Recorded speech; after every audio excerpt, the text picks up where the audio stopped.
সবার প্রতি আন্তরিক কৃতজ্ঞতা। খুবই গুরুত্বপূর্ণ একটা দিন। এই দিনে নিষেধাজ্ঞা কাটিয়ে নাসির হোসেন আবারও ক্রিকেটে ব্যাক করেছেন। ব্যাক করার পরে বিস্ফোরক মন্তব্য করেছেন এবং যা জানিয়েছেন সেটা আমার কাছে মনে হয় যে অকপটে খুব কম ক্রিকেটারই জানাতে পারেন। সিলেকশন প্যানেলের সদস্যদের অপছন্দের কারণে, সিলেকশন প্যানেলের সদস্য মানে হচ্ছে ব্যক্তি পছন্দ অপছন্দের হিসাব নিকাশ চলে আসছে এবং সেই সিলেকশন প্যানেলের সদস্যদের পছন্দ অপছন্দের কারণে নাসির হোসেনের জাতীয় দলের ক্যারিয়ার দীর্ঘায়িত হয় নাই। এখন আপনারা মনে করতে পারেন যে অনেক সময় নাসির হোসেন অনেক টাইপের কথাবার্তা বলেন, তাকে এত ট্রাস্ট করার দরকার নেই, নাসির হোসেনের কথার ঠিক ঠিকানা নেই। যদি এটা আমি মেনেও নিই, সিলেকশন প্যানেলের পছন্দ অপছন্দের কারণে বাংলাদেশে অসংখ্য ক্রিকেটারের ভবিষ্যৎ যে নষ্ট হয়েছে, অসংখ্য ক্রিকেটার এখনো যারা ইমার্জিং, যাদের সেই সম্ভাবনা রয়েছে, তাদের যে স্বপ্নগুলো অনেক বেশি গ্লুমি হয়ে গেছে, সেটা কিন্তু ভাই খুবই সত্য। আপনি যদি খেয়াল করে দেখেন, গতকালকে শামীম হোসেন পাটোয়ারি অসাধারণ একটা ইনিংস খেলেছেন প্রাইম ব্যাংকের হয়ে। সেই ম্যাচে তার দল হেরেছে, 100 রান করতে পারে নাই। তিনি করেছেন 61 বলে 89 রান। মাথায় রাখুন, পুরো ঢাকা প্রিমিয়ার লিগে কনসিস্টেন্ট শামীম হোসেন পাটোয়ারি।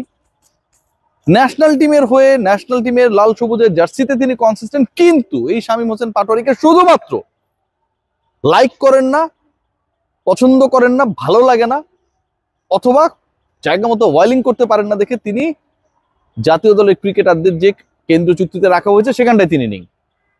আরেকটা মজার এক্সাম্পল দিই, তামিম ইকবাল খান। মনে করেন একটা সময় তাকে নিয়ে বলা হইলো যে তামিম ইকবাল তার ফিটনেস নিয়ে, এটা নিয়ে ওটা নিয়ে সমস্যা রয়েছে। আবার একই ব্যক্তি পরবর্তী সময় বললো যে তিনি একজন গ্রেট ক্রিকেটার। সাকিব আল হাসান, ভুলে যান পলিটিক্স, অন্য কিছু বাদ দেন, একজন ক্রিকেটার সাকিব আল হাসান। যখন চ্যাম্পিয়ন্স ট্রফি দলের ব্যাখ্যা চাওয়া হলো যে কেন সাকিবকে রাখা হয়নি, যেই ব্যাখ্যাটা দেওয়া হয়েছে, সাকিব আল হাসান এমন একজন ক্রিকেটার যার ব্যাটিংটা আসলে খুব বেশি অ্যাপ্রোপ্রিয়েট না for securing his place in the national team. খেয়াল করে দেখবেন, এই যে প্রত্যেকটা ঘটনা ঘটেছে এমন ভাবে ভাবা যায়, অথচ সেই সাকিব আল হাসানের লাস্ট 10 ইন্টারন্যাশনাল ইনিংসের দিকে যদি তাকানো যেত, বাংলাদেশের ব্যাটিং লাইন আপের যে কোনো ব্যাটারের থেকে সেটাকে খারাপ বলার কোনো অপশন ছিল না।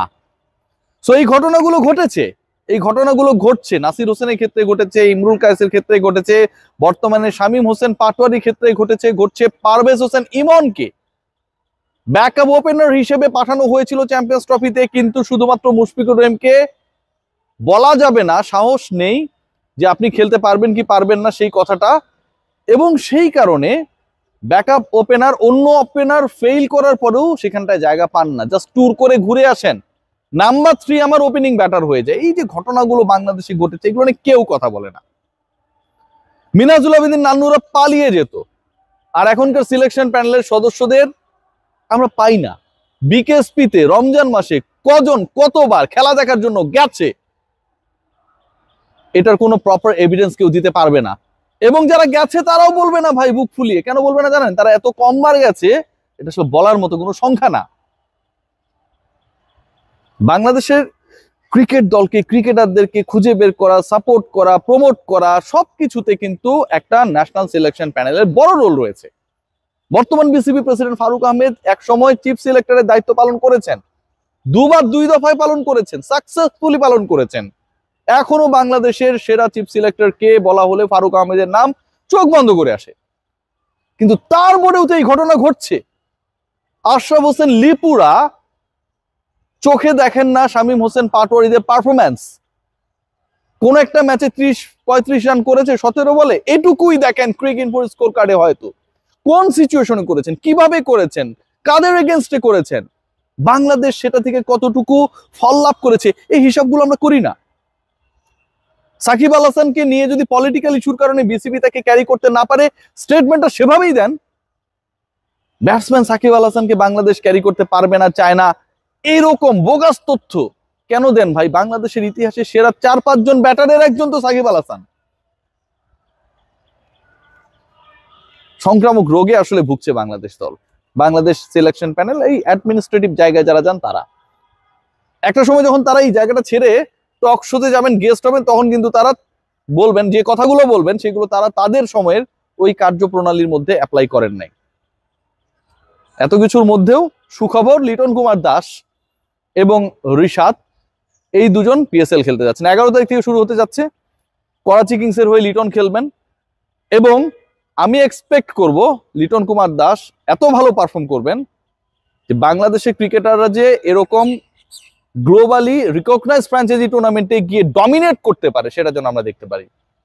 ঋষাদ এত ভালো করবেন যেটাতে তাকে পরবর্তী সিজনের আইপিএল এ বাধ্য হলেও যেন দলগুলো ভাবে, সেটা যেন আমরা এনশিওর করতে পারি। সিলেকশন প্যানেলকে নিয়ে আমার বলার কিছু নেই।